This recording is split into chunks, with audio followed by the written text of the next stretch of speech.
He believed in the Steve Jobs management philosophy. It doesn't make sense to hire smart people and then tell them what to do. We hire smart people so they can tell us what to do.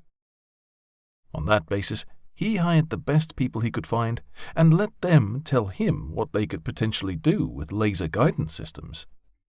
He listened to their dreams and ambitions, took their advice, and made business decisions based on what he heard from his team and what he considered commercially viable.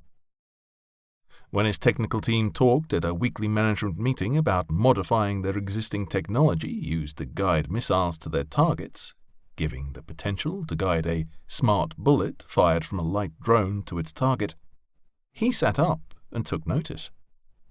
He engaged with an innovative UK manufacturer of drones he had previously met on a Department of International Trade-sponsored trip to the US. They had agreed that such a product would present a huge opportunity for both companies, if they could interest a suitable ordnance manufacturer in developing a remotely operated device to fire such a smart bullet. Drones were a given, readily available and in constant use for a wide variety of applications, from big boys' toys to surveillance and mapping. They were even under consideration for delivering parcels by a large internet retailer. An arms manufacturer had already recognized the potential for a drone-mounted rifle and had done some early development work following initial feasibility studies.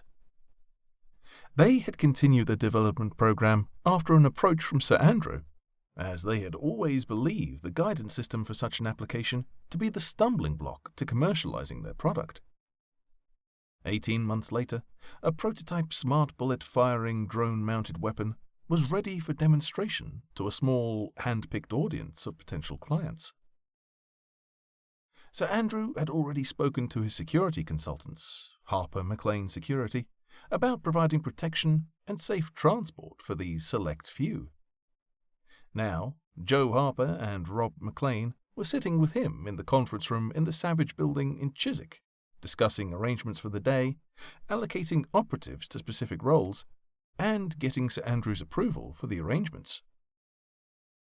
There will be parties of 3, from both the ordnance and drone manufacturers. They're going to provide names and other details by Wednesday, Sir Andrew explained. Kasia, can you coordinate that? Make sure they are forthcoming with the information by the due date, he added, looking at the small, attractive, dark-haired young woman to his right. Kasia was a recent addition at SGS, replacing Sir Andrew's niece Justine, who had left to join Rob MacLaine in running the Highland estate Rob had taken over after the death of his brother. She and Rob were recently married, which delighted Sir Andrew, as he had come to regard Rob as a good friend since they had met when Rob left the military 4 years earlier, and with Joe Harper had set up Harper MacLaine Security. Rob and Joe had been with Sir Andrew's son Chris when he had been killed in Iraq, and Rob had become almost a surrogate son in his eyes, one of the few people allowed to refer to him as Andy, albeit no one would ever replace Chris in his affection. At 6'4", powerfully built with blonde hair and piercing light blue eyes, Rob MacLaine didn't resemble Chris physically, but shared the same determined nature and droll sense of humor. Nor did Chris have the prominent white scar which ran diagonally across Rob's right cheek. Joe Harper resembled Chris more closely, physically. 5'10", wiry, dark complexion, very like Sir Andrew himself. Rob had the physical presence that Chris had had, the charisma, the charm, which was why, in most instances, Rob took the customer-facing role at Harper MacLaine. The salesman, the networker, the relationship builder,